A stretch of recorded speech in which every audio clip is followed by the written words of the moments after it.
Yeah. Hello, everyone. If you are able to hear me, give me a thumbs up, maybe.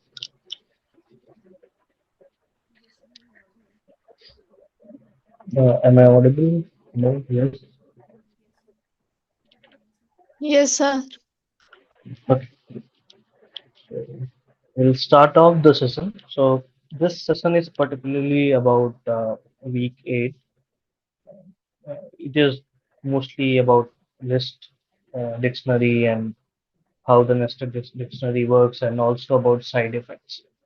So by now, you all have been familiar with these things. So you now know how data type works, what is data type first of all, and also you must have idea about how things gonna work when you are running a full procedure, how you're going to write a pseudocode.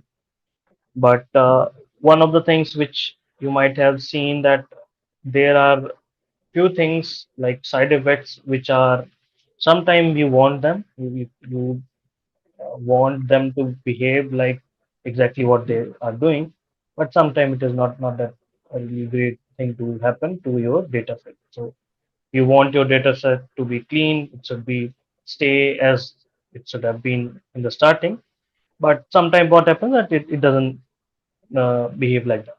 The procedure happens and the data set or the data rows and columns changes here and there. So we'll talk about that only. The week 8 fifth session, which is talking about that side effect. We'll talk about that briefly, and then we move on to the question, few of the question which might be a good idea to starting work on. Okay, I have shared one link in the chat. If you are coming to this session for the first, somebody want to speak.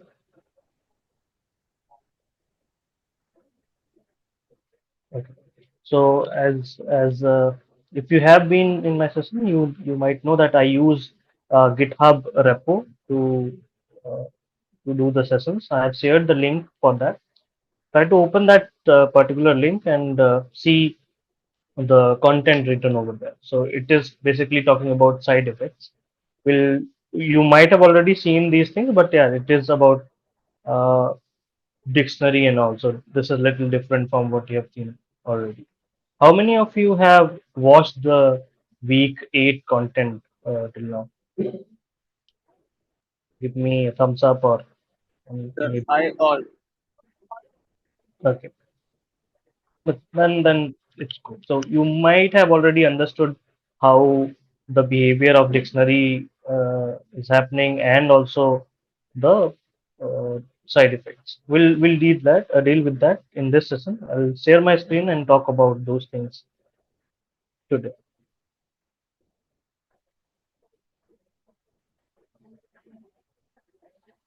Okay, if you are able to see my screen, you can just say or tell me.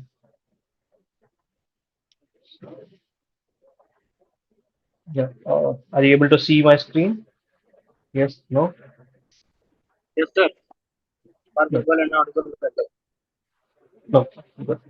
So we'll start off with understanding first of all what is side effect, and then we'll move on to few of the example which you might have already seen. So how do you define a side effect? What do you mean by that? Is the question first of all. When you do do or write a pseudocode or you introduced to a procedure, you have already seen that we have talked about a side effect in terms of cards, table, or something similar on that ground where you have some data to talk about.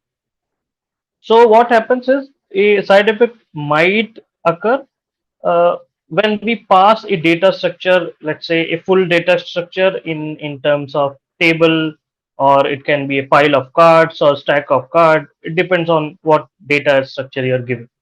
So let's assume it is a list or something. Okay. So you have given to a procedure that you have to do some task. You have told the procedure that you have to do some task that can be either sorting of the list or sorting of maybe sorting ascending or sorting descending. You have given a procedure, and you are also giving a data structure along with that. And the changes made in this particular procedure, whenever this procedure runs, it is reflected in that particular database or data structure. It is showing in that. So let's say if I've given a ordered list. Ordered list can be one, two, three, four. So this is the ordered list. Now I'm telling a procedure that we have to make them in descending order. We have to keep this list and give me the result in descending order. Now the list data might also change. So whatever the data is returning from procedures end, it can be in format of 4, 3, 2, 1, right? But I have not told it to do that. So I just told him that please give me a list which is in the descending order, and it doesn't care about it. So the procedure doesn't care about what data structure you have given to me. It is only caring about the answer or the result what it has to be, right? So it changed in that scenario. It changed the list itself, change the order list into sorted list in a descending order. So something similar can happen in dictionary as well. Something similar can happen in other data structure as well.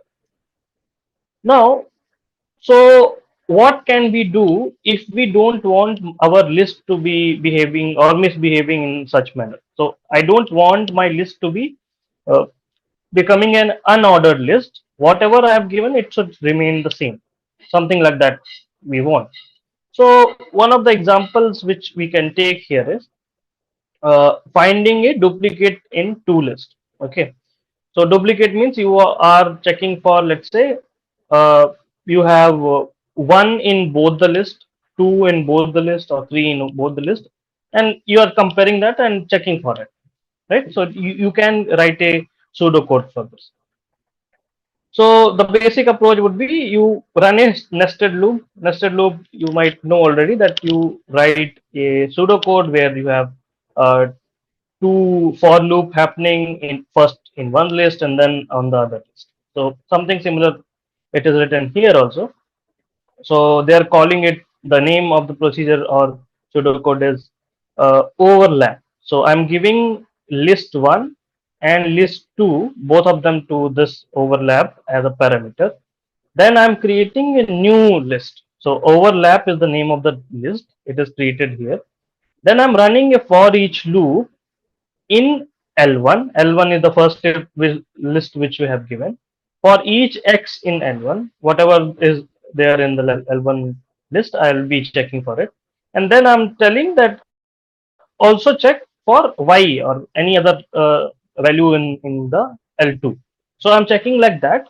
And if both these matches, you can append that to the overlap list, which you have recently created inside the procedure, and only return that overlap. So here you can get a new list and also the answer which you wanted, and there is no change in the list which you have provided. So this can become a example of ignoring the side effect, or you are not getting any side effect. But this also, so when we are doing this particular kind of checking, this also uh, gives us a little more complex, or in terms of time complexity, complex nature. That means what now we have to do is we have to compare x, so whatever the value in LR with the all the values of L2, right? So it is now, if there is n value in L1 and n value in L2, it will be n cross n comparison. So n cross n means n square comparison, and that is the too much of comparison. So if you take it as a real life example, let's say 100 value are there in one list, 100 value are there in second list. Now you have to compare 100 cross 100, so 100 square time comparison will happen, and this will take too much of time, right? So in programming language, in programming term, they call it a time complexity. So this thing comparison happening, it they call it time complexity, and they denote it using O notation. So big O notation is used to define the complexity. Okay, time complexity is defined by this big O, and then whatever the nature of the value is. So n cross n means n square. Okay, so this is what we have. So it is too much, right? It is so much time we have to compare, and then we will get the result. What so the main thing is in programming that you will write some code to make life easier, not to make it difficult, right? You should be giving a code that is efficient and also faster to use. Otherwise, nobody will use. So what we can do is we can change some line of this code and make it little uh, faster. Maybe we'll try to do that. Okay, so let's go ahead and see that. Till this point, are you understanding any doubts till this point? Anyone? Okay, I guess you are. Sir, I have a doubt. Yeah. Sir, here, where is L1 and L2? It's not. We Sorry. have to consider any list we have to consider. Yes. Any list. Any list. It can be Okay, of. one more. Sir, first element will check the first element in L2, and then the first element in L1 will check off second element of L2 like this, sir. It will check all the elements. Yeah, so this for each loop will, so let's say it is for the first time. It has x value. X will be, let's say, 1.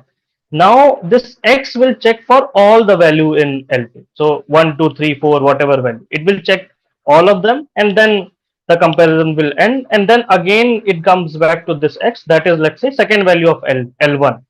Now this L1 will check for all the value of L2.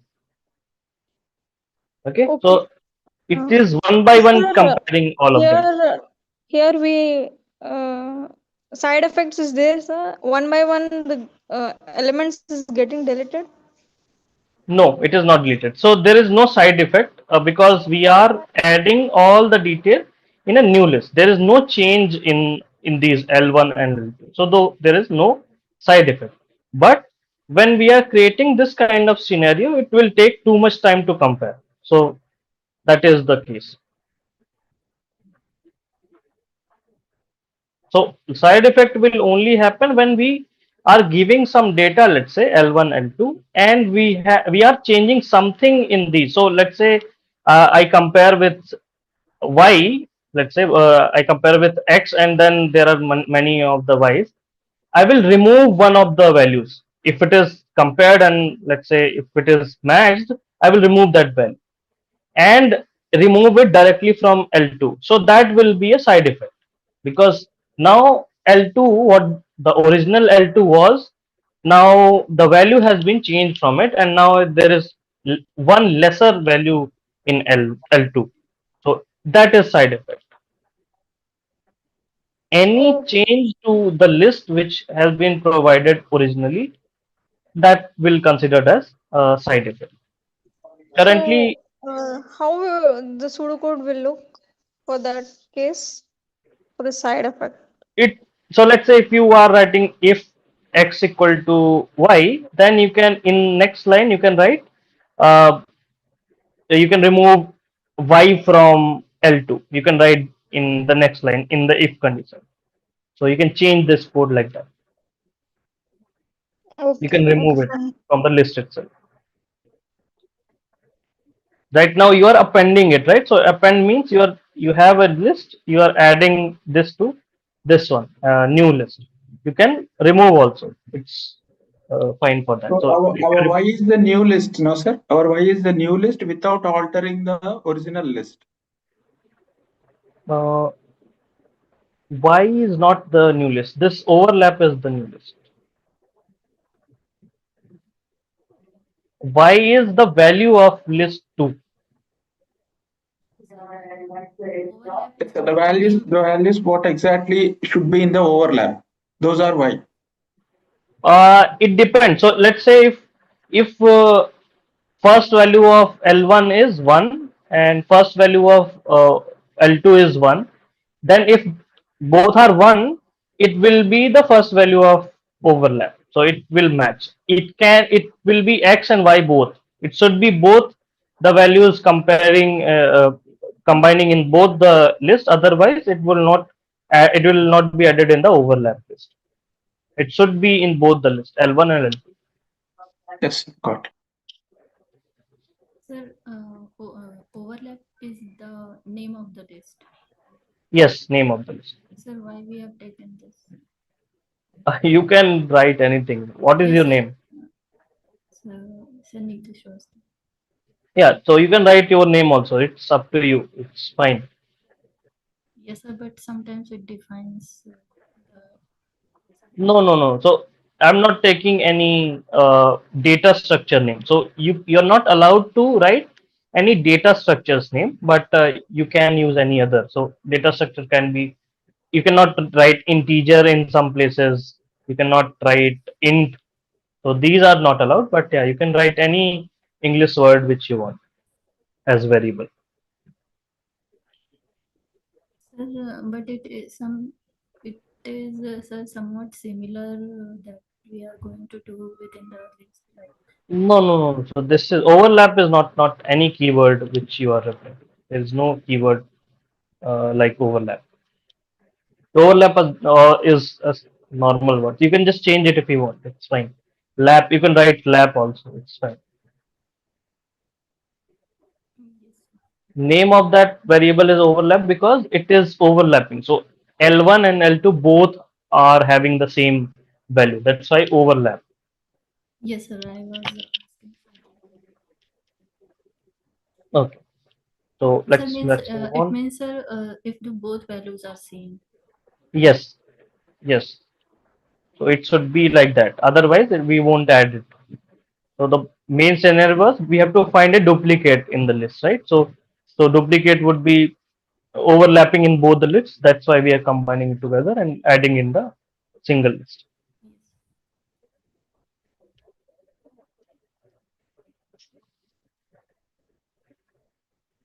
Sir, we Any can other? keep sir, we can keep the list name as duplicate, right?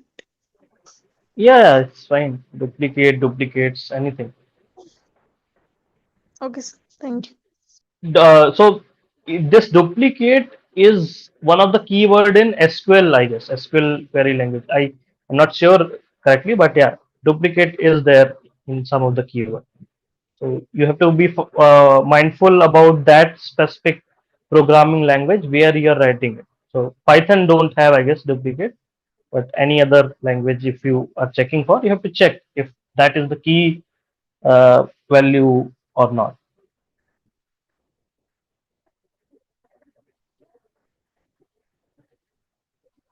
Okay.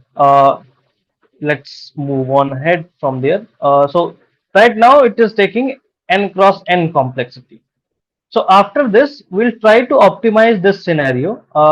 We'll try to do something or maybe some changes in the code so that it will be little uh, lesser time complex in terms of values. So let's see what I've done.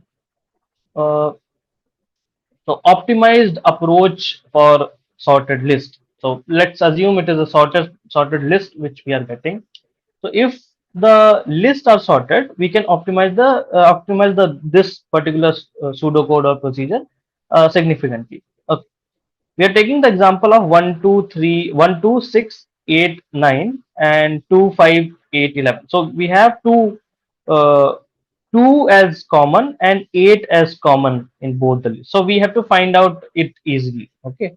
So what we are trying to do is we will scan through L1 just like we had done here. We will scan through L1. Then for L2, don't restart from the beginning each time. So this is what we are saying. Okay, don't restart from the beginning each time. So if we have found that 2 is one of the values, we will not start with 2 now. We will start with 5. The starting value should be 5 now. Okay, so something like that. So we have found 2. Now we will move to 5 and start from here. And let's say 5 is also caught. Then we will start off with 8. Okay, and then we will run the loop. and if we have found it, and then we'll be running in the last one, something like that. We'll see how it happens. And then stop scanning L2 when we reach the number greater than equal to the current number of L1. Anyone have understood this line? What it means? Stop scanning L2 when we reach a number greater than equal to the current number in L1. So what can be the scenario in this case? We'll stop scanning L2.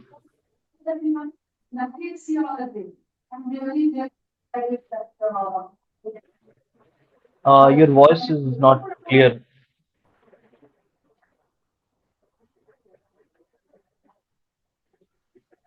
So for a current number in L1, uh, we have to Hmm. stop Let's in, assume, let's say 1. yes, sir. So then when we reach a number greater than or equal to the current number, Hmm. means we are scanning L2 to then we should stop on 2. Okay. So what it basically means is, let's say if we start off with 1, if some value in L2 is lesser than 1, then only we will check. Otherwise, we will stop there. We will not check from the value. So 1 is smaller than 2. That's why we don't have to scan in this, because this is a sorted list. And if 1 is not in the starting one, or there is nothing, nor no smaller value than 1, there is no need to go through a loop, right? We won't be going through a loop. Are you getting what I said?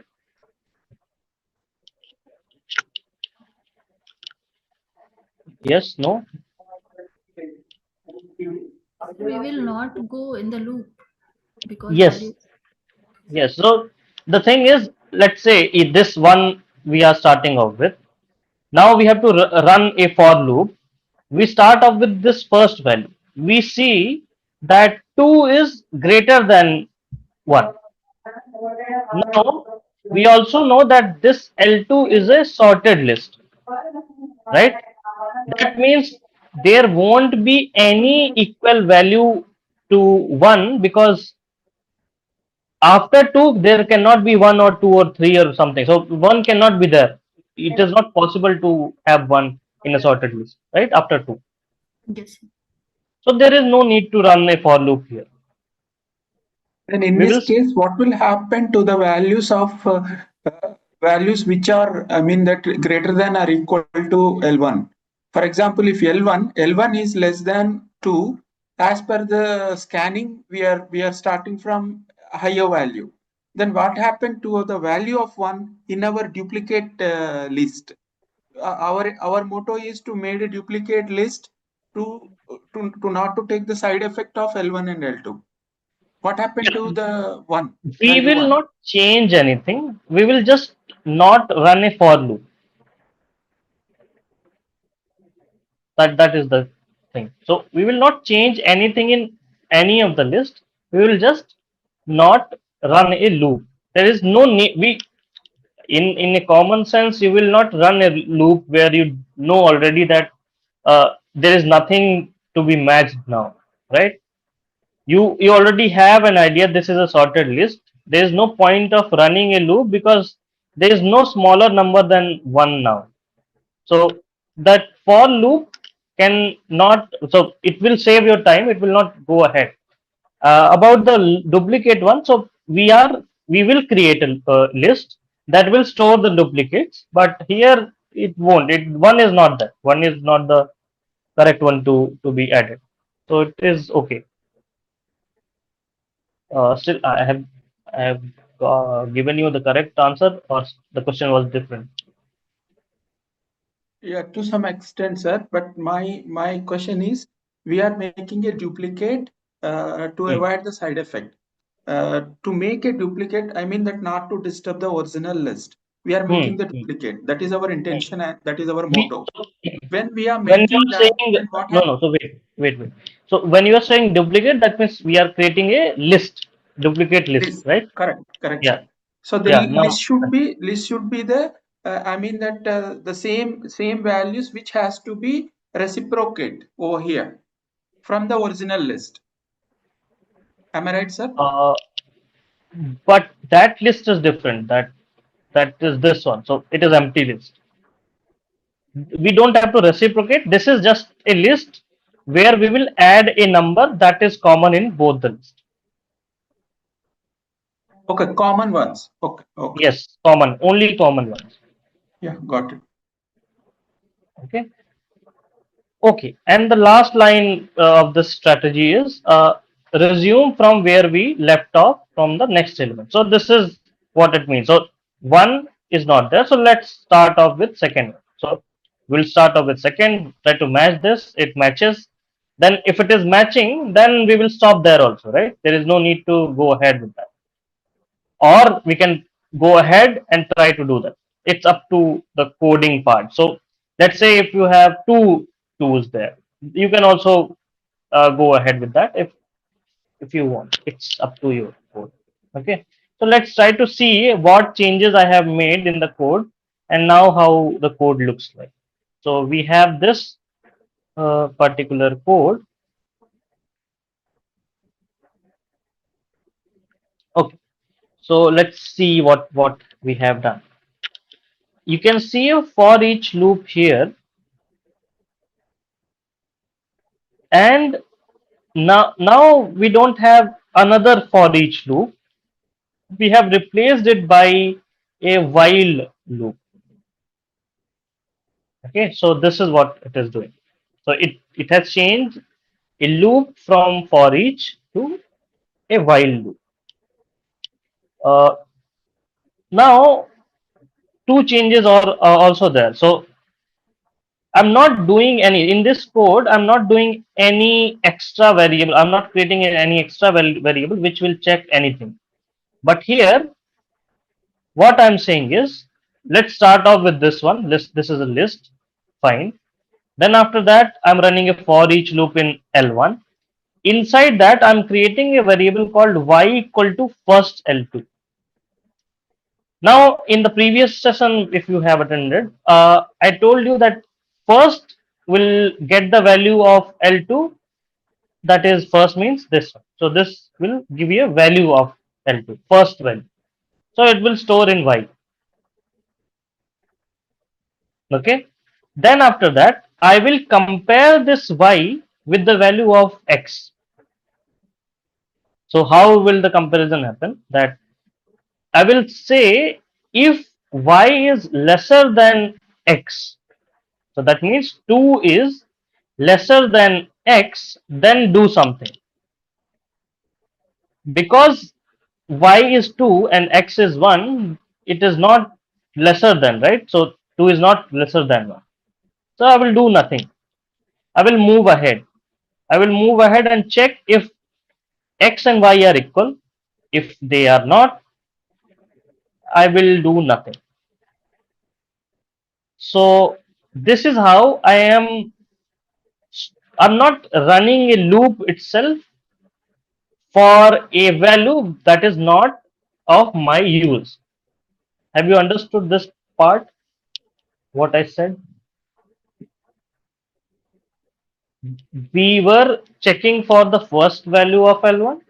We were checking for the first value of L2 because it is not satisfying our conditions. We have not run any loop for the first value of L1, and we will move ahead with the second value of L1. Any doubt in this? Any questions? Second, shall we take a second example? Second We'll go example. with the list. Okay. L1 equal to 2. Okay. So now this will come again. So because this loop ends, let's come back to this. So now value of X is 2. We have 2 in this. We will check for the first value of L2. Okay. So L2 has 2. Y equal to 2. X equal to 2. I will check if y is smaller than x. Is it the case that y is smaller than x? Y have 2, x also 2. It is not, right? So we will skip this while condition for now. If it is not the case, we will skip. Now, after that, we will go to if x equal to 2 and y equal to 2, both are matching. Now, what should we do? Because both are matching, that means they are overlapping. And we will add the any of the value because both are the same value. We can add that in the overlap list. So we are doing that. Now, one more thing we are doing is I don't want to again. So there is no point of using the two from the list two in comparison. So what I will do is I will now call L2 as rest L2. This is what I'm saying,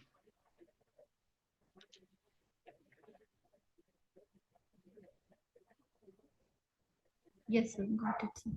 right? So now we have only these three value in L2 and we will continue with the for loop. So now we will go to 6 and do the comparison again. So everything will be similar. We can do the same thing, right? But one thing should be there in your mind that do we have to compare this two or no? Is it is it possible for us to again do the comparison? No, sir. No, right? We have ended it. We are not going ahead with this while. But you can change the code and try to manipulate in your terms also. It's up to you. But it won't be a logical sense because we already have 1 2 with us and we will have a, number that 2 is overlapping in these two lists. So even though you have 2 2 in L2, it still be only one overlapped value. Okay, so you can change the code as well, but it will show only it should show only one value in the overlapped list. Hope you are getting what I'm saying, because what can happen is, let's say in L2 you have 2 and then comma 2. So those two values of 2, right? It can happen. It is possible.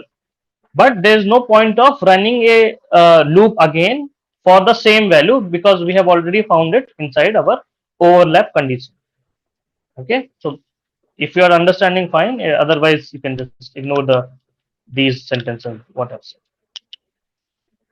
Okay, let's move on ahead. Let's go ahead with 6 now. Sir, Yeah. after this line, L2 is equal to rest L2. If Yes. there is Side effect. second 2, Hmm. then it will choose. Hmm. Then it should choose because so the next two will be considered for rest of L2. Uh, Sorry, can you come again? What's it? Sir, if there is second 2 Hmm. along with the first one, Hmm. and we have compared first of both from L1 and L2, Hmm. this two, Hmm.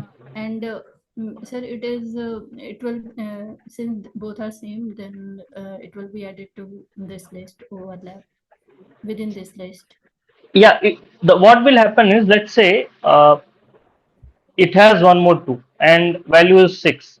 It will ignore that 2 maybe. So there is no point of comparing with that. So it will not do anything. Overlap will not be added with extra 2. It will only be having only 1 2 here. So it will not do anything. It should not do anything because there is no point of adding two values of same sort, right? Yes. You just wanted to know that what is overlapping. So currently, if you already know that 2 is overlapping, that means it can overlap for multiple times as well, or one only single time as well. So it is basically overlap. So one doubt, sir. Yeah. Sir, if two is there in L2, because of L2 equal to rest of L2, one has removed. Then other how it will get removed? One, no, L2, one means you are saying this one is removed and extra one is staying there, Yeah, right? yeah. How to remove that? Because only once we are telling L2 equal to rest of L2. Hmm. So let's see. Let's assume that there is 2 here, and we have moved in this next loop. So 6 is what we have. Now x is equal to 6 and y equal to 2. Okay, this is what we have. Let's see the condition. So it starts off with this. Now y has, it is taking the first value, that is 2. It is comparing here. So two So is removed, no, sir. Two is so removed, no. we are assuming we have two twos, right? Okay, okay. Ah, yeah, yeah. Okay, okay. Yeah. First one is removed. The second one we are comparing. So 2 is smaller than 6. Is it the case? 2 is smaller Yes, than sir. 6. So what we will do is L2 rest L2. Have you got it? We will use now Yes, this. again we are removing. Yeah, correct. So the thing is, if it is smaller than the value which we are comparing, there is no point of doing anything in that. That's fine, right? So after that, what we are saying is y equal to first L2. Now first L2 is 5. Okay. Again, this loop will run, and now y equal to 5 smaller than 6. Is it the case? 5 is smaller than 6. Yes, yes, sir. Yes, sir. Then we will, because this is smaller than 6, we will take the rest. So rest is 8 and 11.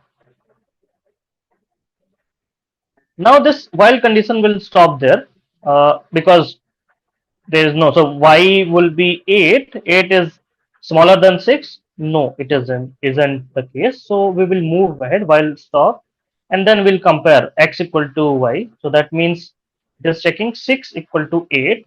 That is not the case. We will move ahead with the next value is 8. Okay. So now when we go ahead with 8, we will come back here at y. We will check the while loop. Is 8 smaller than 8? That is not the case. We will go ahead and check if 8 is equal to 8, and it will add to the over, and rest will be the last value of L2. Uh, have you got the context, whatever I've said till now? Yes, sir. Okay. So by this, one thing should be in your mind. This line is doing something, and also this line, which is not the correct thing to happen, right? This is the side effect. Even though this is lesser comparison, but this is side effect because it has not changed L2. This L2 is now only left with 11, Yes, sir.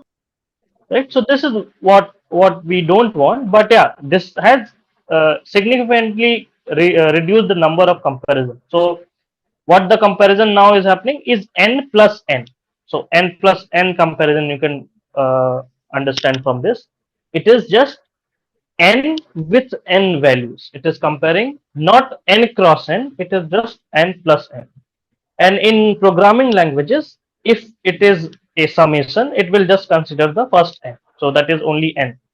So this is the complexity now. So n is your complexity. It is far better than n cross n. So what is O, sir?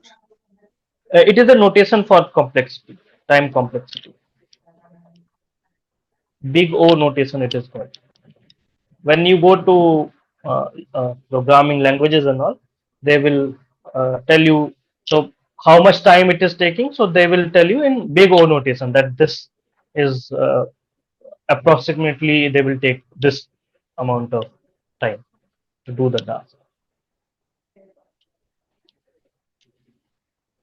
Okay, till this point we have a code which is lesser in time complexity, but it has side effects.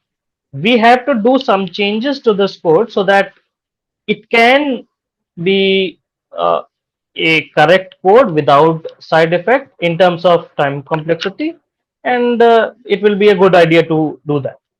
Now we will do the same thing. So this is written same thing. So Sir, time complexity is a parameter. not a parameter. Uh, So what so is complexity? let's say if so you are doing a task, I have given you a task, uh, you are a procedure, I am telling you, uh, go and buy me a bucket, buy me 10 buckets. Okay, so what you can do is you can go one by one buying that 10 buckets. It will take you 10 times, right? It will go, if you go one by one, it will take you 10 times to buy that bucket, 10 Yes. times of repeated journey. Now what you can do is you can also do in one time as well, right? You can directly go and take all the 10 buckets and come back in one time also. It can happen. Yes. It can also happen that you can also go and buy 5 in one time and 5 in other time. So two times you are doing. So but the point here is you are buying a bucket, right? You, if you are buying a bucket, that is the job done. This is your job. But if you are doing, let's say, one by one, it is taking too much time. That is time complexity. And if you are doing one once only, it is also time complexity, but in a lesser time. This much time you are taking to do certain tasks. You are allowed to do anything, but you are doing it faster or slower. It's depend on your particular procedure, what how you will handle it. To match or map that kind of scenarios, we create a complexity or time complexity where we check how much amount of time can be taken to do a certain task, what you are doing. Okay, so that's from that example, you can directly connect with this. You have two codes doing the same thing, but one is faster and one is slower. To compare those faster and slower, we are using complexity. Here it is time complexity, but sometimes it is about space complexity also.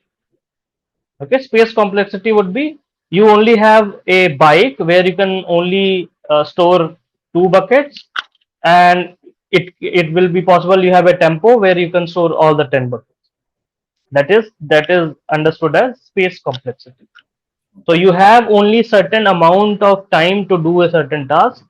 If you are able to do it, that is the complexity which you are matching. Hope I was able to make you understand. Yes. Thank you, sir. Okay. Okay. So here, because we are having a side effect, we will change a little bit in the code, and so that it don't do any side effect to our data. So what I have done is, or we have done is, we will create a copy of it. Okay, we will create a copy of the list 2, and we will use that list. So ml2, my l2 will be the list which is just similar like l2, and we will do some changes in my l2 so that the changes what we are doing in this particular code, it will not reflect in l2 of the original data structure. Okay, so this is the only line which will be added, and here we will use the same list which we have just copied. Everything will be similar. So wherever L2 was written, now it is my L2. Okay, so it will remain a good amount faster procedure, and it will also not be having a side effect. Have you understood what I said? Yes, no, something.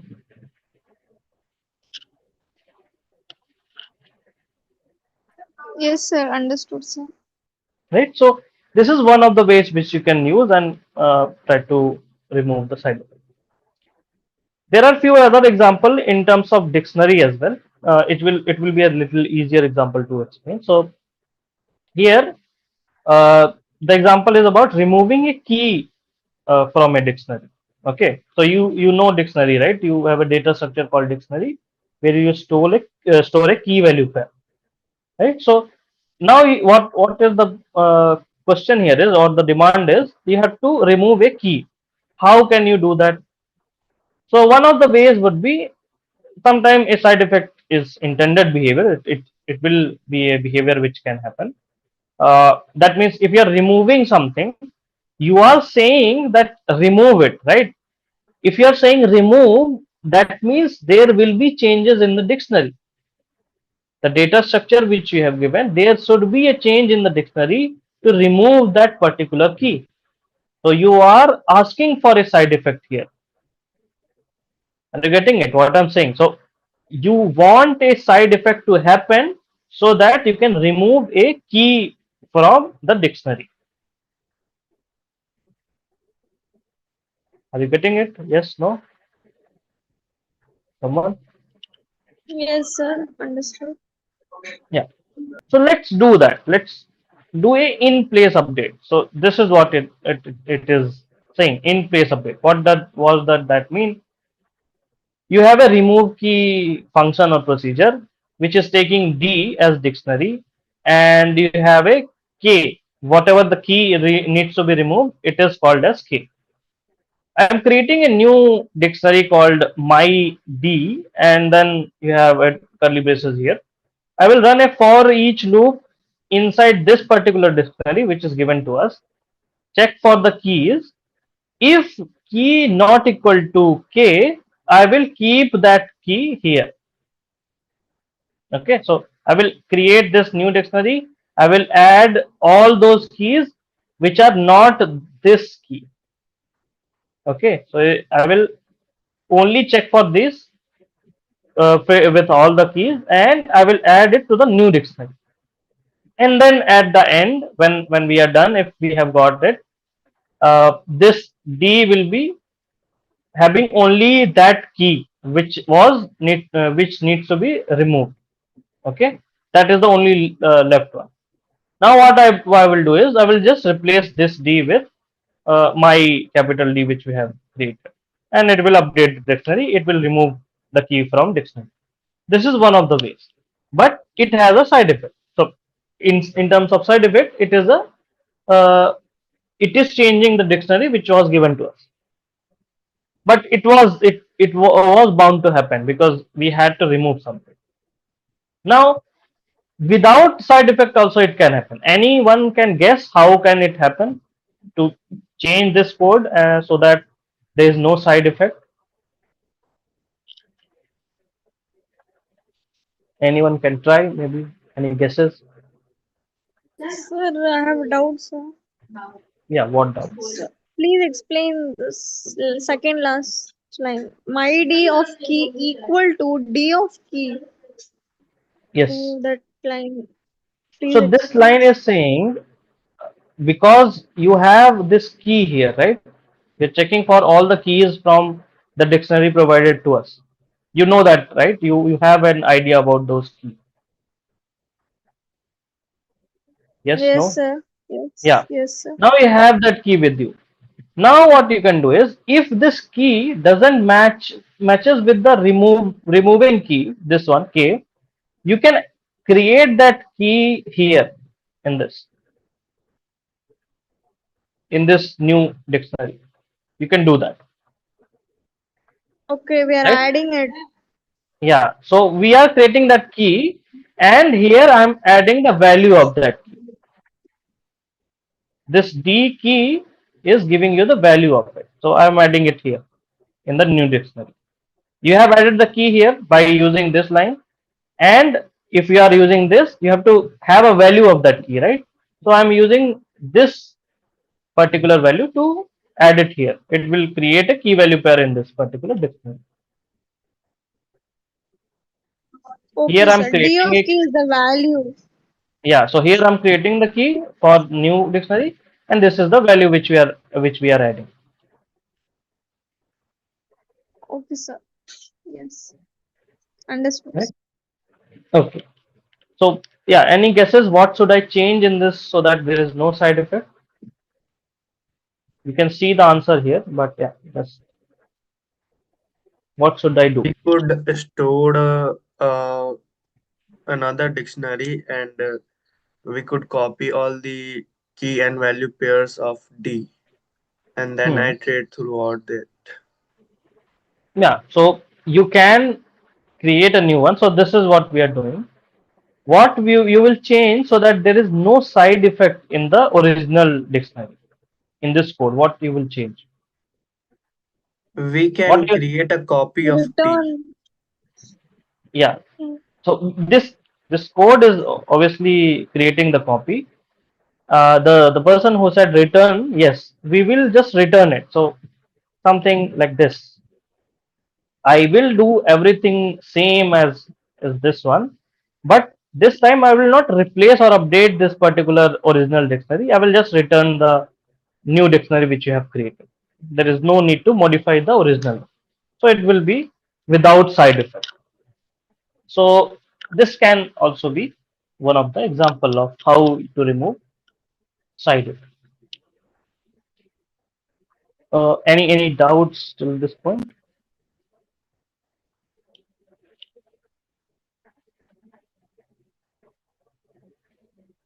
Yes, no, So, something. what is the difference No, between return ID and the previous one? Both Uh, look similar. it Yeah, I have not written return here, but yeah, it will return D. It should have written. So line should have been let's separate this.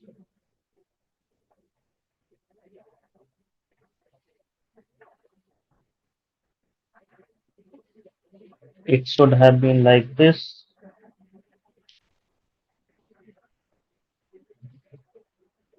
So my D is the dictionary which we have created inside this procedure, and this return D is the original dictionary. So it has been updated now. So this is new one.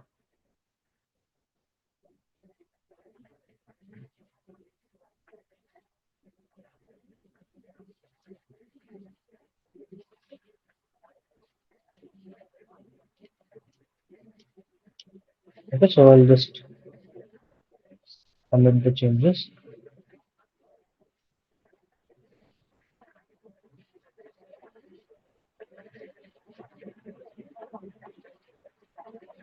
So this is the thing.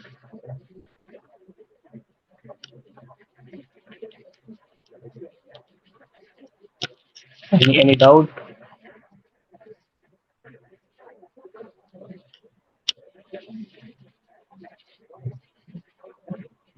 no, Okay, sir. good. So let's move ahead. Yeah, it can be used like this. It's how you can call it. Yeah, so these are the few pointers which you can read. When are the side effects appropriate? So these are the situations which you can read through. So first can be deleting from a dictionary. It is fine to have a side effect.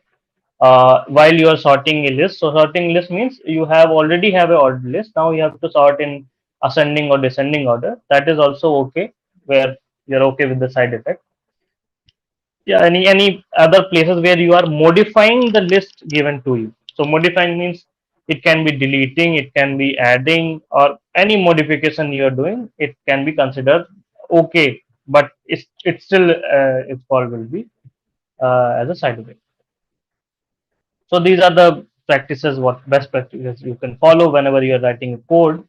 Right now, this is not too much important, but it should you should at least know how side effect can happen and how these things can be sorted and how you can manipulate the code to change it look correct in terms of no side effect. Okay.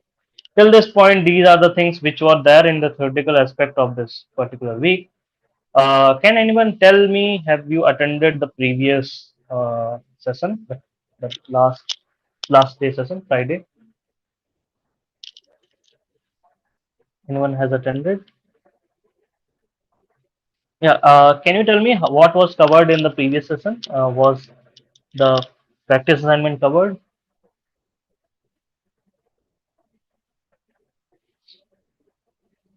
Um,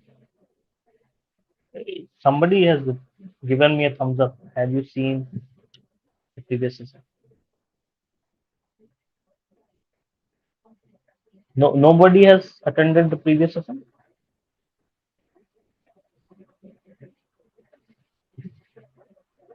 You can write on chat if you want. If you don't want to speak.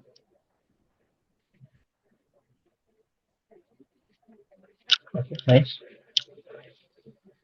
Okay. I'll do one thing. I'll try to join via other tab so that we can solve one or two questions. I'll stop sharing. I'll share again. Okay.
Open to you guys.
Uh,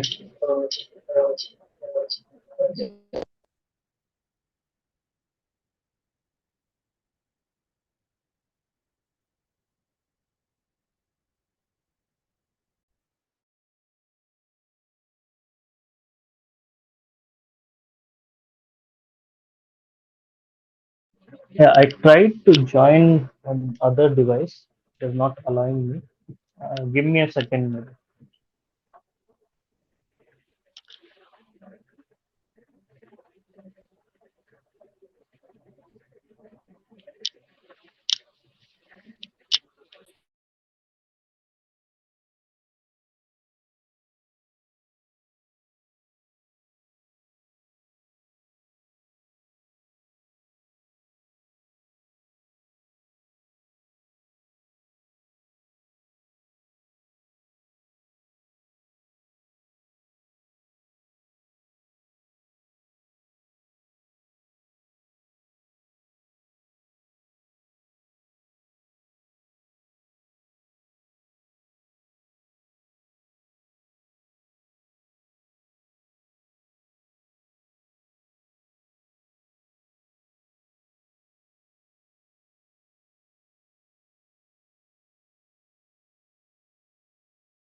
Yeah, I'm still struggling to share this.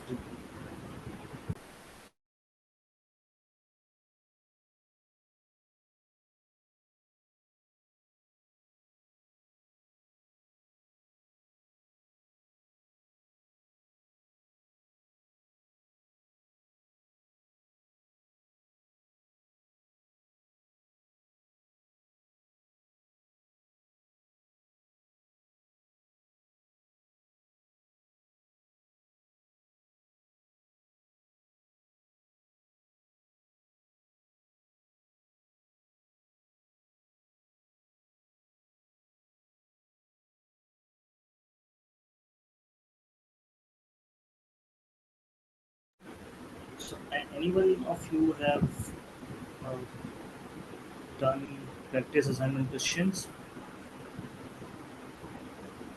Have you tried it out?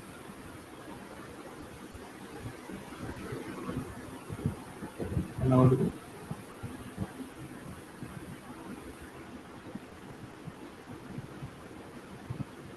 Okay, if nobody wants to speak, then we can end the session. That's fine.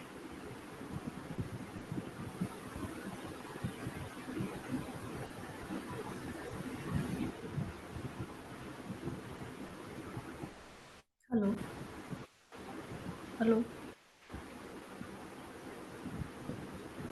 hello, sir. You are not audible. Oh, I'm not audible. Yes, sir. Sorry about that. I was trying to connect with other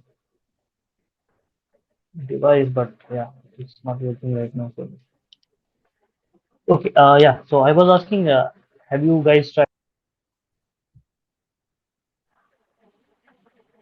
So you are not audible. Still not audible? Yes, sir. Now it's clear. Yeah. So I was asking that, have you guys tried practice assignment question a No, week? No, no, sir. So some a week. activity questions I have seen, but some practice assignment I haven't seen till now. Okay. We might do it if I get the screen share option. Okay. I'm not sure what should we do. You can go ahead. You guys can open your practice assignment 8 and try to see how dictionary is behaving there. Try to see that. Okay, so try to open it. Let's see what the question is asking. So the first question is about, you have to find a value, or the value of z, which will be, uh, at the end it will be storing something, some uh, count or something, and then we have to find out what can it be stored. It starts off with dictionary and then it does some manipulation, and after that there is another for loop which is checking if there is keys or not, and then at the end it will store something inside it. Try to see that and check it if you are able to solve or not.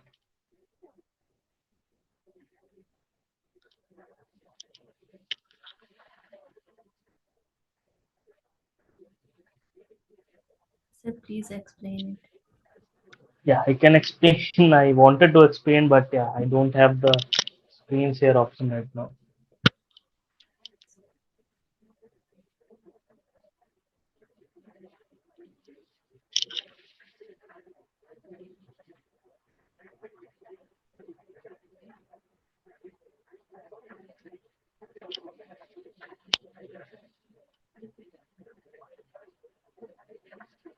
Okay, we can do like that. So we have a dictionary called D for now, and we also have few variables. We have already been given few variables called A, C, and average, and all of them are having a zero value. Okay, so zero value means it is typically it starts off or initialize with something. So that means it needs a manipulation there. It needs changes. It will not remain the same, but yeah, it will change, and we will be using somewhere. So this is what the that zero means. Uh, till this point, are you guys there? Are you able to see the question? Yes, sir. Yeah, good. Yes, So sir.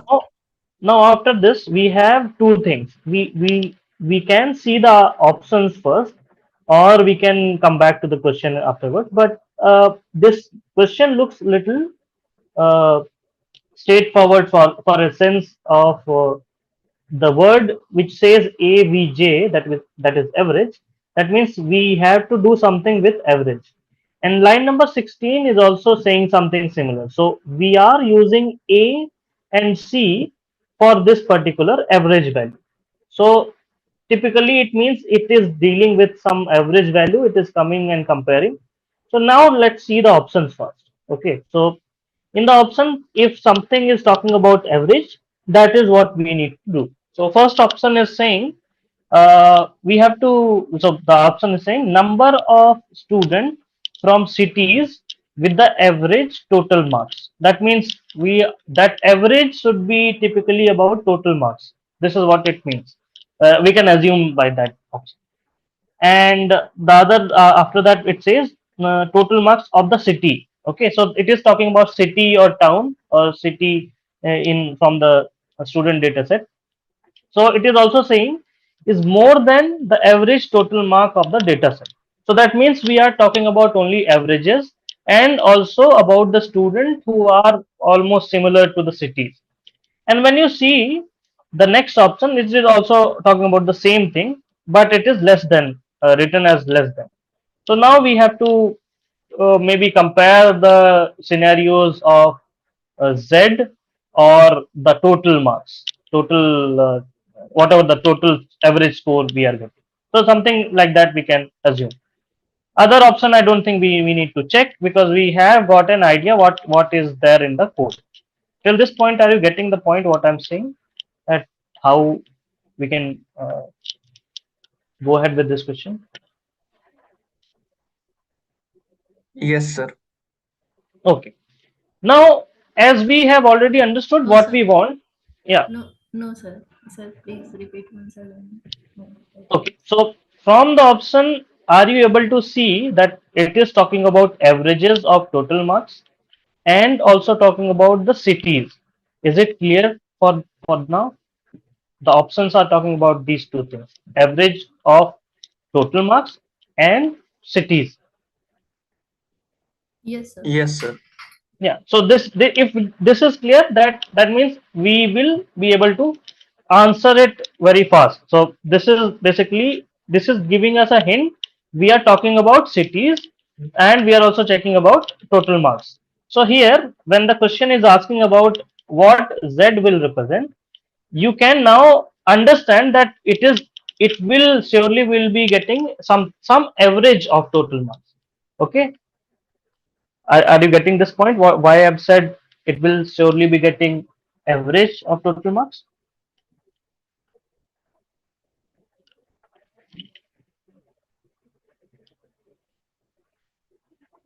No, nobody has Sir, this. why C is used to represent city name? Sir, I'm A not sure. A ABC they are talking only, so it is not like that. sir C is A not about city. sir A is storing X total.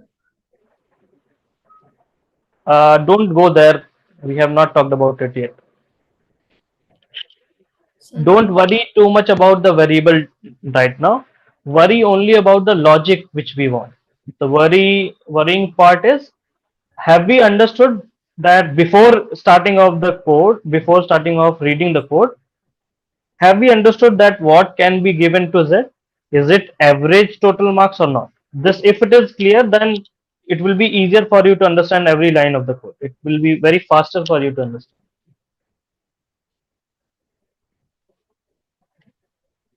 So till this But point, sir, only, yeah. Z is not co-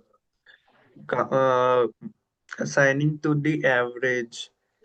If you check the line number 22, it is storing the counts. Line number 32. No, 22. It is storing counts, not the average. Again, so we are still to go ahead with the code. This is the main thing. Don't go ahead with the code. Otherwise, you have to read full code and then try to understand.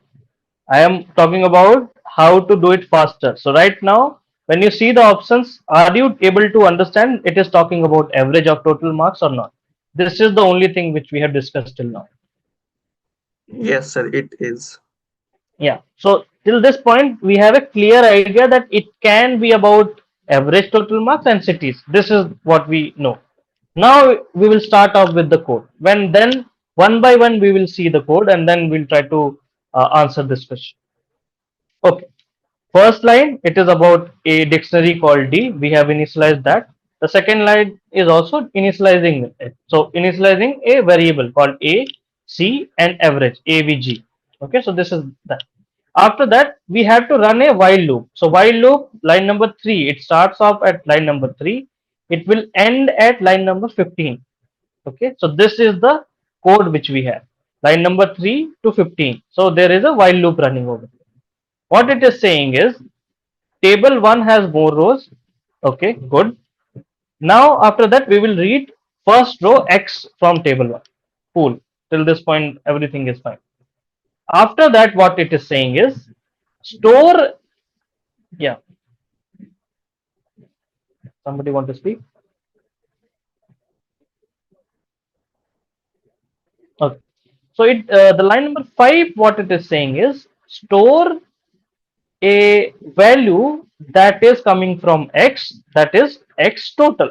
Okay, here total is typically the total marks. So X total will be added to A. So that means it is not storing in A, but it is adding in A. So 0 plus X total can be 100, let's say. So 0 plus 100, it will be 100 now. So A is storing that. That means A is storing a total.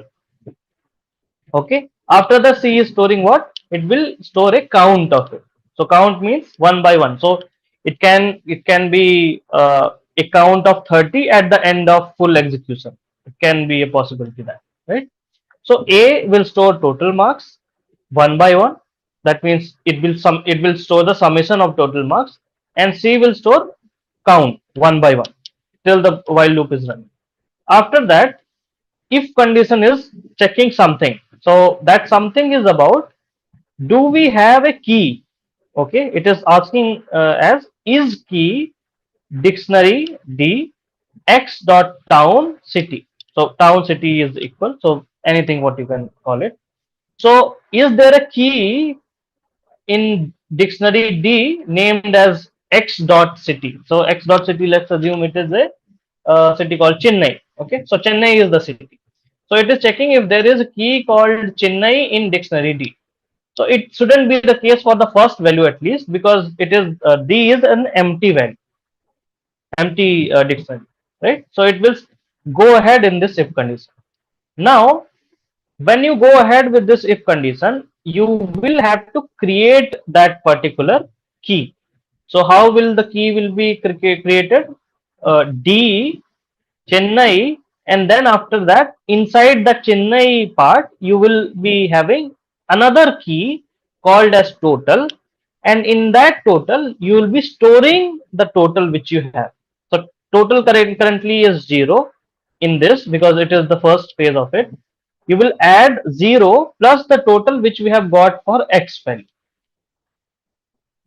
Are you getting what I've said?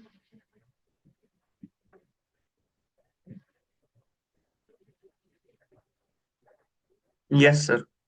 Yeah. So we have a key called Chennai. Inside that, we are creating a key again. Inside that, there is a curly brace. You can understand like that. And there we have a key called total. Inside that total, we are adding, not storing. We are adding 0 plus, let's say 100. So 0 plus 100 is 100. So this is what we have now. After that line, we are saying you also have to create a key called count. Okay, so let's assume you have a dictionary D equal to curly braces, then Chennai, then you have again sorry, colon, and then you have curly brace again, total, then colon, you have value called 100, then comma, then you have count, inside that you have colon, and then you will be storing 1, and you will end the curly brace twice. So this is a dictionary D is looking like right now. Are you getting? Are you able to imagine this? Hopefully you are.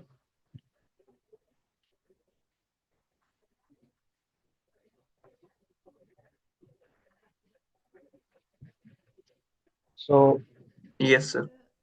yeah. So I will just write it for you. I will call Chennai as C. Then total 100.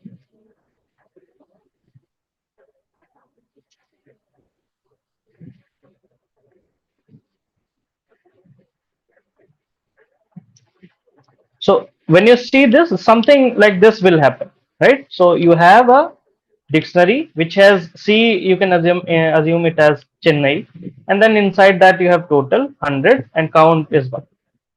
Now imagine this, like whenever you have a city called Chennai in the variable in the table, you will add some value to this total and also count as well.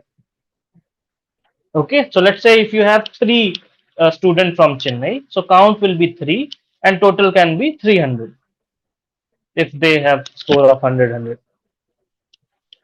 And similarly, if the other city comes, it can be Bangalore, then total and count, something similar can happen. So that in that way, dictionary will be created.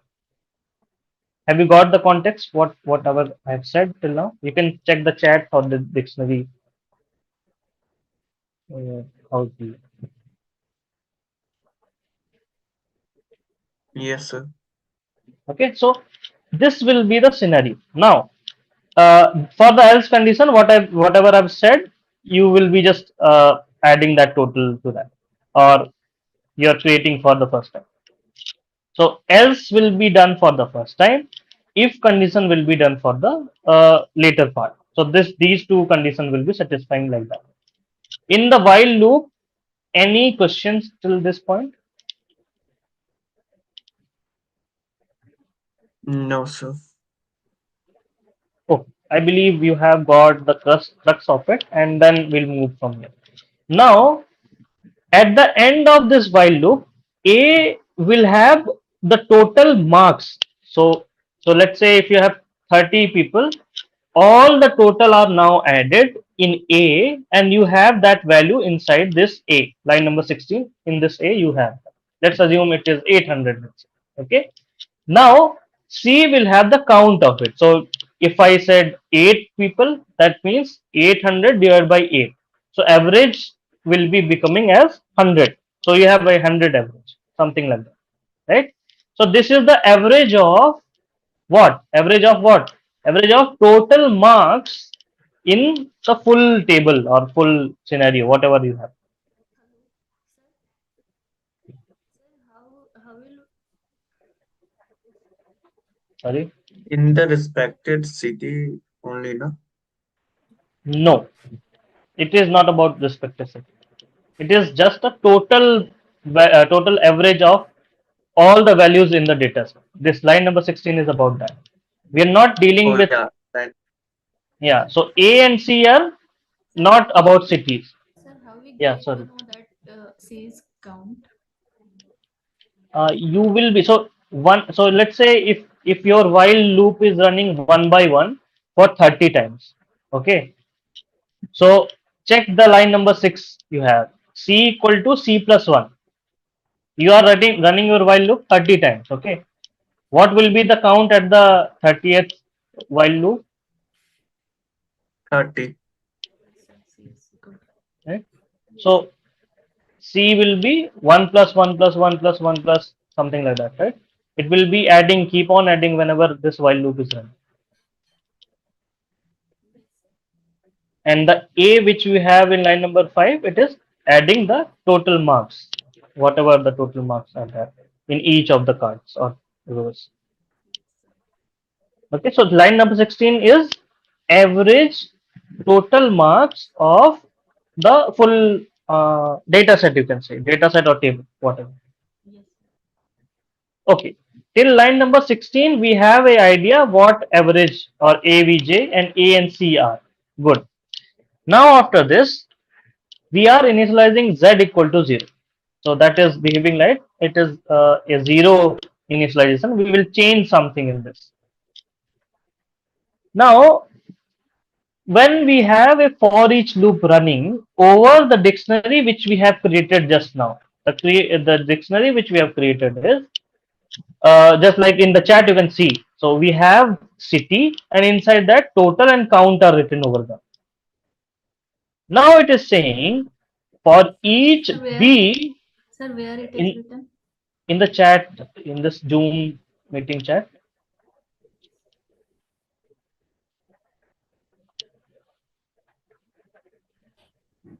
Yes, sir, it is.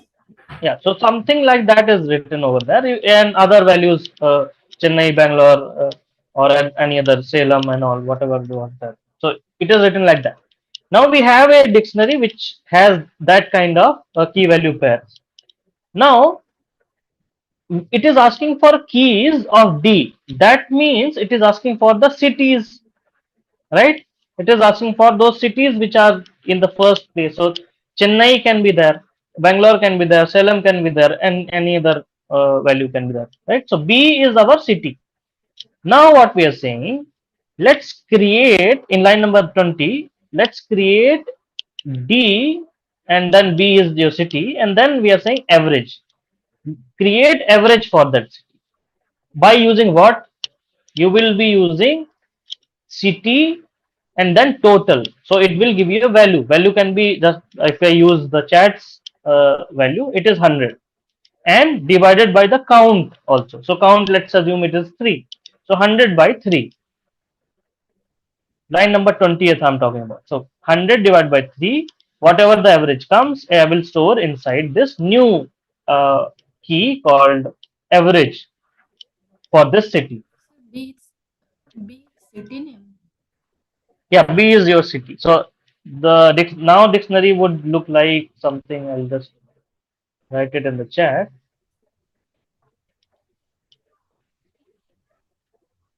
Dictionary should look like,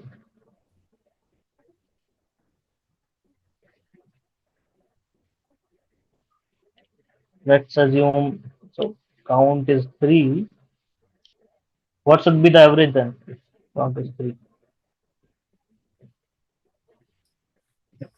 Sir, total marks by 100 by 3. Yeah. So 100 by 3 is 33.3. I guess, I believe my math is not wrong. So whatever I've pasted in the chat or written in the chat, it is like that. So this is the new dictionary which we have. So it has the average value with it.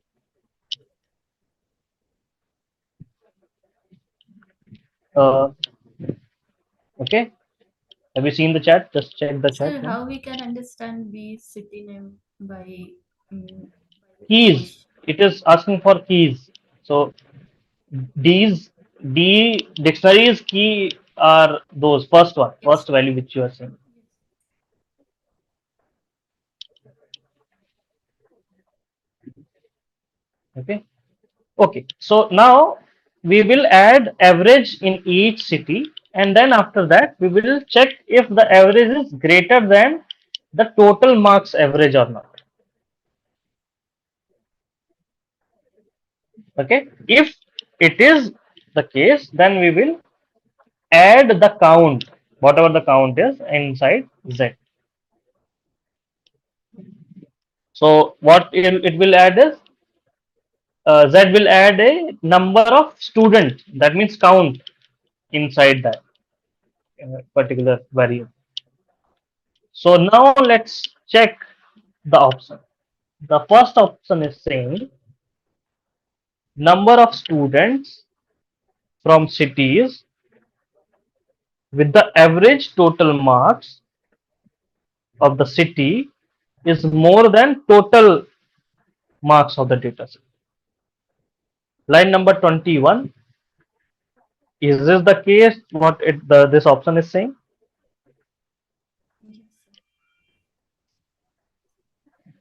Yes, sir. Yes, sir. is, yeah. So it is saying the city with average total marks of the city more than the total marks of the data set. So line number 21, see that,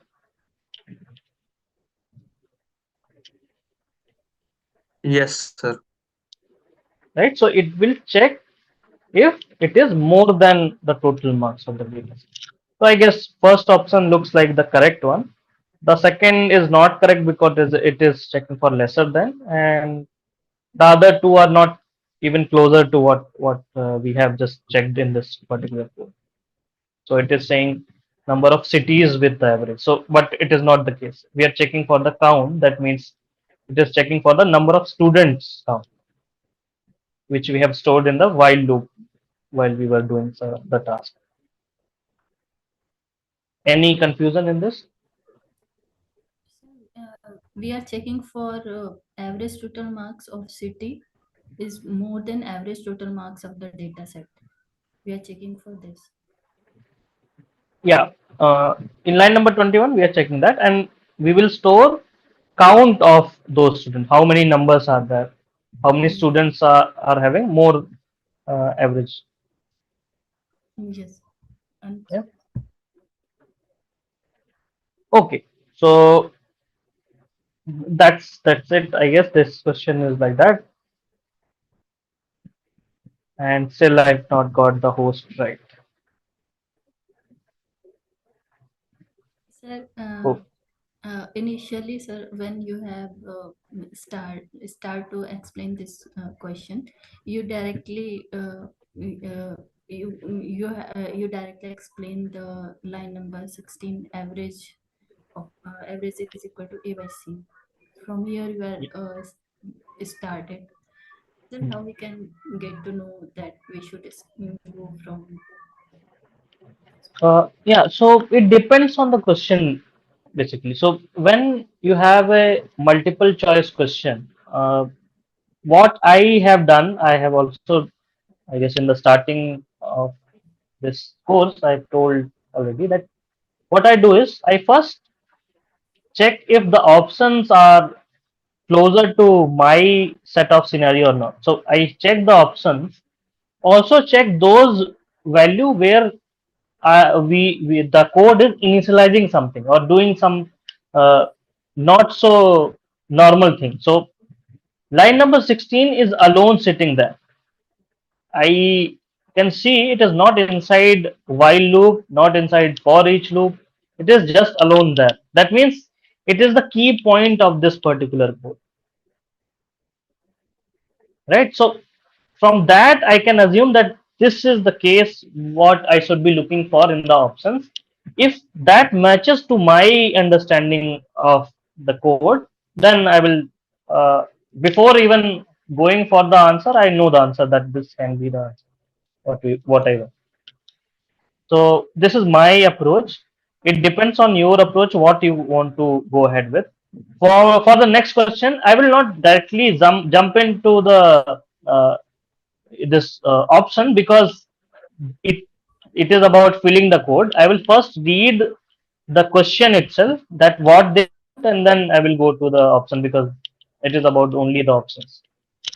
It depends on the questions also. So let's talk about third question. Okay, so what I will do, so just see these things. Okay, first line, the question is saying what does the pseudocode compute when it executed using shopping bill data set. Okay, I'm fine with this. Now I will find a particular one line which is not in any loop or any procedure. You can see one of the line, right? Can you just check?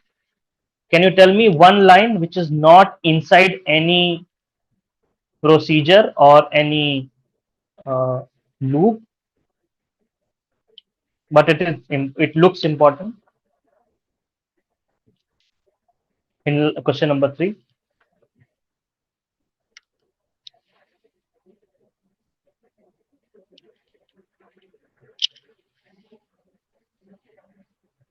Are you there? Yes, sir. Yeah. Any line, any one line which looks important but not inside a loop or procedure? Yeah.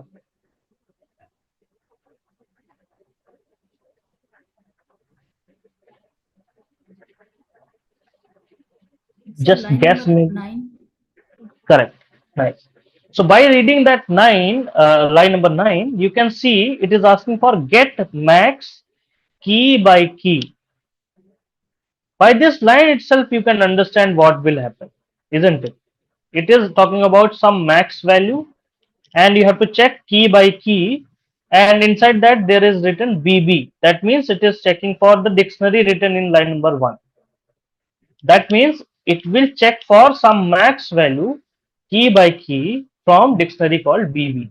Now I will check for the option, and then I will see if matches my understanding or not. So options are saying find the item category from Big Bazaar.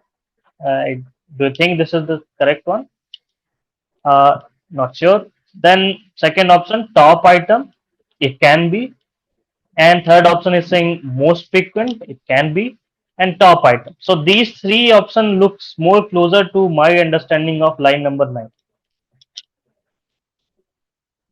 Now you can go ahead with the code and try to uh, make the answers correctly guessed or not. So this is one of the practice what is called as hunch, which we do before even knowing the answer or before even knowing any of the scenarios. We predict something.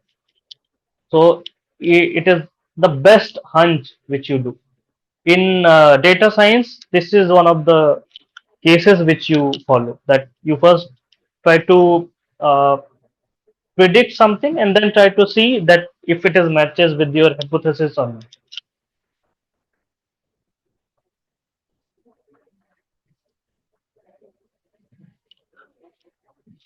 Have you got what I said or no? There is, you're still Yes, sir, got struggling. it, sir. Okay, so let's try to do this sorry, this question number three. Let's try to do that. Still, I'm not able to share my screen. Thanks for the team. Let's go ahead. First line, it is about initializing something. It is initializing a dictionary that is called as BB. I assume BB means Big Bazaar. I will call it a Big Bazaar now. And A is a variable called as none. They are calling it as none. Okay, none, not NUN. It is NONE, none. Okay. After that, there is something happening in line number two, which is a while loop happening. While loop is about pile 1 has more card, and then it is reading the top card from this pile. Fine, it is okay.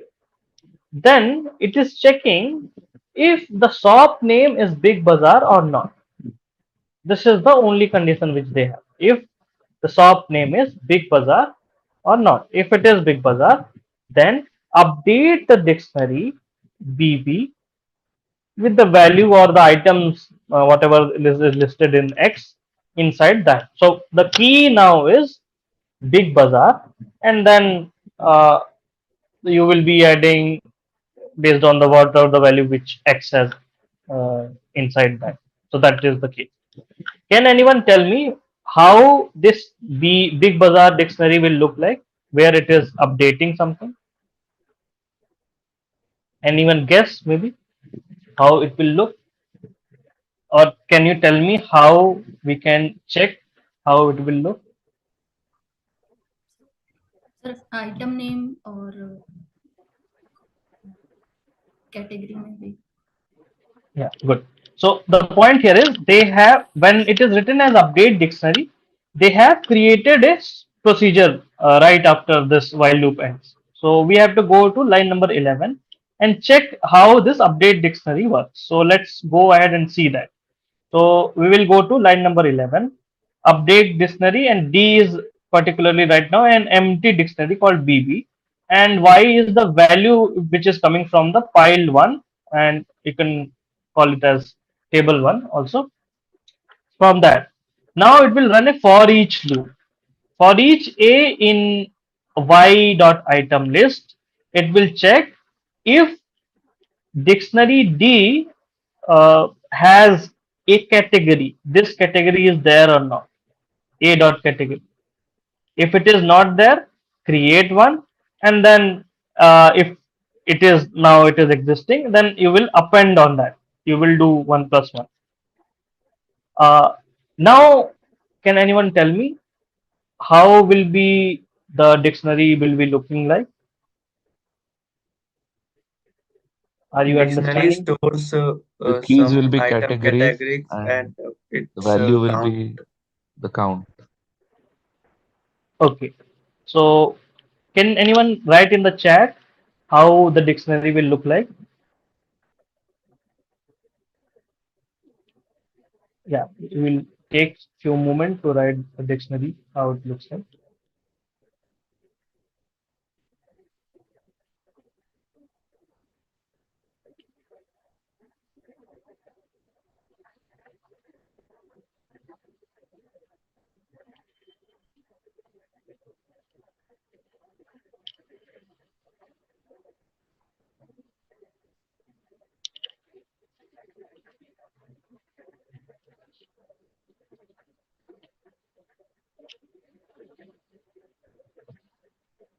Hope anyone is writing.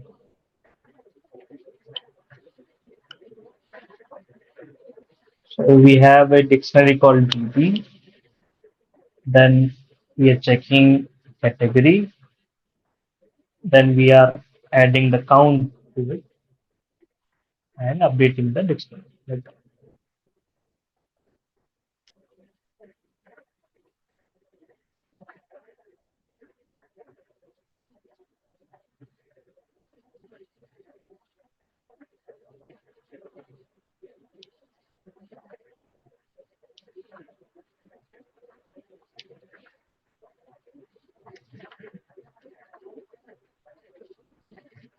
Okay. So food 4.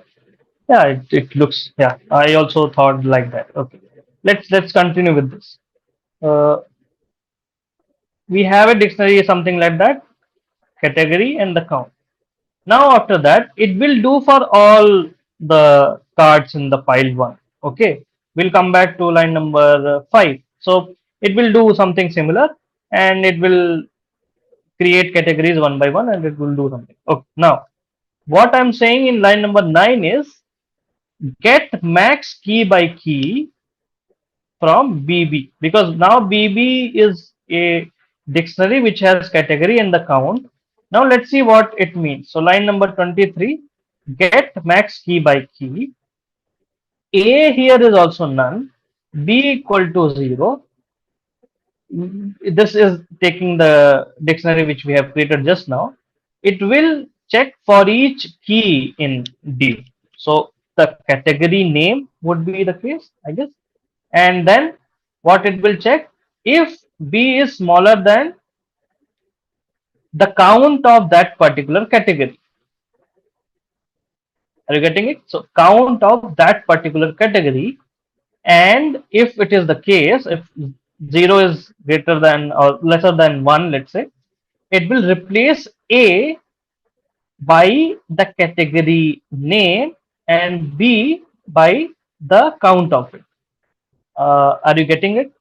A will be replaced by the category name and B will be replaced by the count of that category. Till the time you will get the what? Max value or the, Max count by respective Highest category. count. yeah, correct.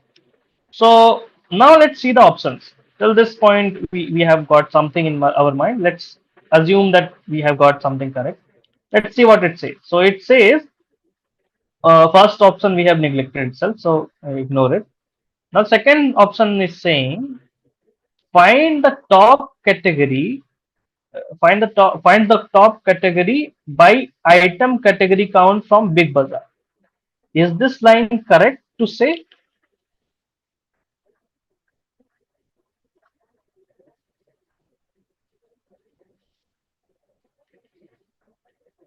Anyone? Is this line correct to say? Find the top item category by item category count. So what does top represents here? Yeah, that's the question. We don't know what do you mean by top, how top is defined.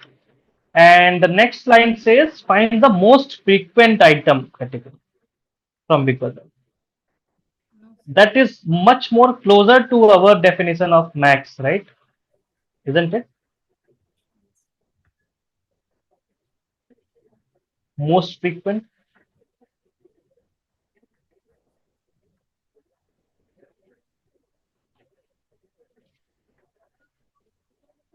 Yes, no. Yes, because it Yeah, is Yes, sir. appending the list by every reference of row, not by the quantity in each row. correct. Nice. Perfect. Perfect. So this is the thing. I guess third option looks more closer, and the next option is saying about find the top item category by item quantity. So that is not the case. So I guess C is the correct. You can check the answer, I guess. So C looks more correct to me. Okay. So any doubts in this question? Anyone?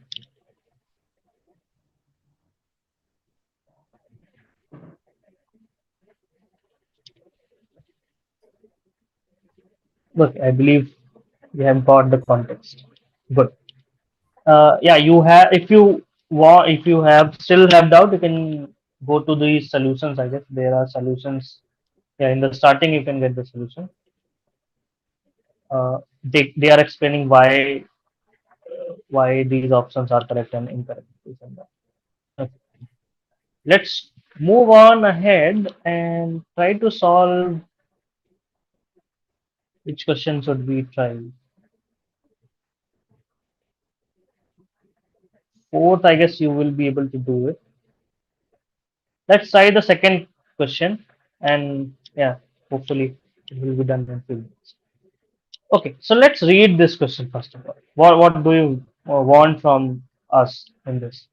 So it is talking about shopping bill data set, and then it is saying let D be a dictionary that maintains the following information. Okay, so this is the key part of this question.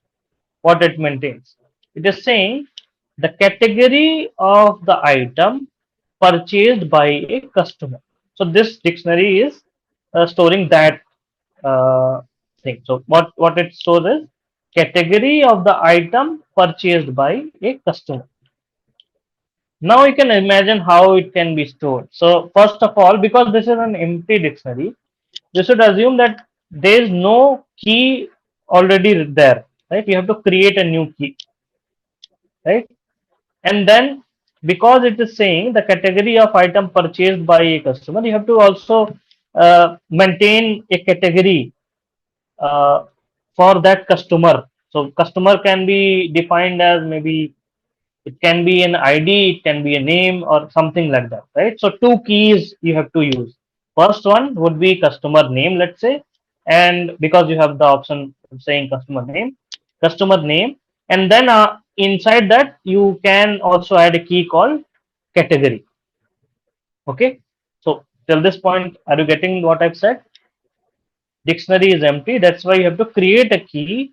First one would be customer name, and then inside that we have to add a category, something to show that these category will have been purchased. So two keys should be enough.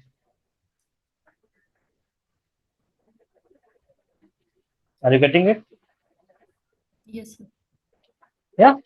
So from the later question, the third one, you must have seen that, or the first question also, you must have seen there are if else condition happening. So what it is saying, if it is not there, create that one, and if it is there, append on it.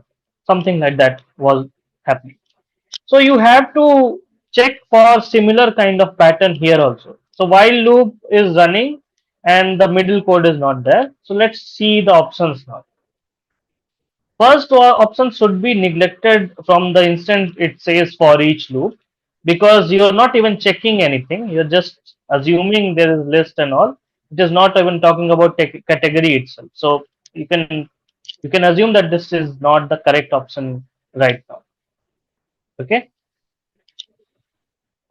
Yeah. So let's move on to the next option. In the next option, you have a if condition there, but will it be enough? Let's see what it can do. It is saying if is key, the dictionary is D. So is there a key called customer name? Uh, okay. If it is there, then create a customer name. Isn't it? Is it correct? Do you think this is correct to No, say? it's wrong. Because if the key is Wrong, there, right? then you should not add it. Yeah. So it is saying if it is there, empty the dictionary itself. Create a new dictionary. It is not the correct way to imagine that. So this is wrong. We'll remove option B also from the scenario. Third option is like it looks little correct. So it says if not is key, then create a empty one. Good. It is fine for us. Then it says else condition. Else condition is having for each A in item list. So x dot item list dx customer A equal to true. Okay, but what is A first of all? I don't think A is a category or what. I This line number 5 and 6, what you are saying, is it talking about category? In option It 3, might be, sir, because in the Yes, fourth sir. option also there is a E. So we can consider that it might be a category. I don't believe that this is the correct statement to make. So, like line number 6, because in the question it is asking us to add the category of the item, it should at least tell it that in the line number 6 itself that it is a category which we are storing or saying yes or no. I will remove this option for now. Let's see the last option and then we'll see what it says. So first, second, and third line are same as the previous one. Else condition is missing. I'm okay with that also. Uh, for each loop is running over x dot item. Yeah, okay. Line number 5 you can see. For each loop is running over item list, but it is mentioning that we are talking about category. Line number 5, you can see a dot category is written over there. Item list can have multiple things. It has multiple. Yeah, sir. Yeah, I got Yeah, it. so it is specifically talking about that. Because all these three options are not looking correct, I can go ahead with this last option. It should be the correct one. Even though else condition won't make much of difference, but yeah. So this is last option looks like the correct one to me. You can check the answers and option and then uh, see. Even in the third option, for Hmm. the first time the customer name is added, that item will not be added to the true list. That is why the else it should not be there. When it's adding a new customer, Correct, it will not correct, go to the else box. correct. Perfect. Yes. Else shouldn't be there. Right. Okay. So looks like we've got the answer. I believe it is the correct one.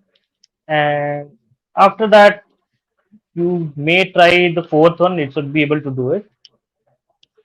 Yeah, you guys can try the fifth one uh, after the session. That should be easier for you now. Yeah. So one advice to you all that before going to the quiz, yeah, give me a second. So before going to the quiz, at least practice these things more than couple of times. Okay, try to practice one question couple of times so that at least you know how the scenario can happen, how to create or build a scenario where you can do the things faster. Okay, otherwise what will happen, because the complexity is little tough in dictionary cases, it will be difficult in the quiz also. So try to write it down and try to do something in copy pen, whatever you want, but do something one or two times for one specific question. Otherwise, it will be difficult in quiz. Okay. Yeah. Need to. Yes. Sir, why second option is wrong? My second option is wrong. It is about second question. Yes, sir. Yeah. So it is the first if condition is saying if you already have a customer name in your dictionary, create a new dictionary with the empty space. There is nothing. So that means, let's say if you are a customer and we have already added you in the dictionary, it is saying empty that particular dictionary. Now, let's say Yes, if you sir. have Yes, three sir. or four category, now it will be zero. Yes, sir. Sir, this statement is wrong. And sir, Yes. the option for the third and fourth line for the fourth option, how it is correct? Third and fourth line for the fourth option. Yes. Uh, Third line is ending of if condition. That is okay. Fourth line is starting of. I'm talking about else condition. Uh, no, sir. Fourth option. Yeah, Fifth so line number. this looks correct. So what it is saying is, if there is no customer name existing, try to create one, and if you are done, then the do the for each loop for it. So Sir, it will line add number. the correct. Sir, line number 5. Sir, Yeah, it correct. is saying you have a key called customer name. Now, because you have to, so the question is asking the category of the item purchased by a customer. So it is just saying write the category name to this particular customer, and that category if he has created or purchased its category, this category, it will be true, otherwise it will not be true. That's the case.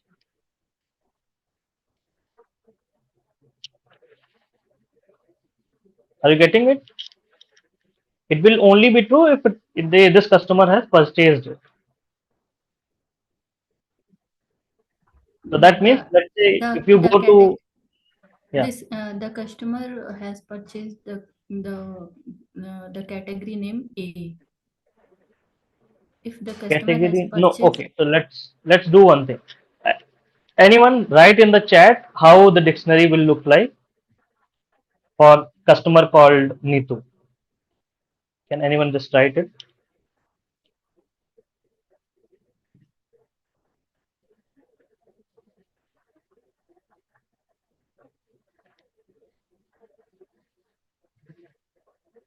You can call category 1, category 2, C1, C2, something like that.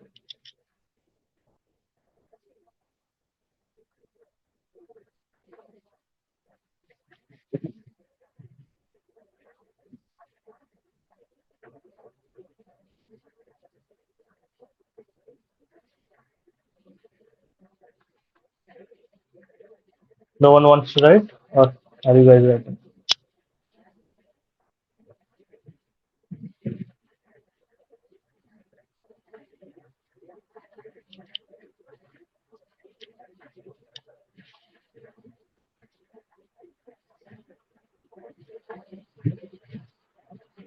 Okay, I'll write. So, do it. Do you guys think this is the correct thing to write?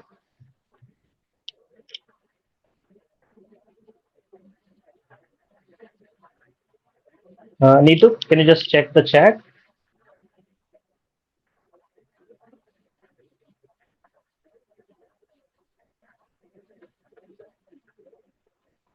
Are you there?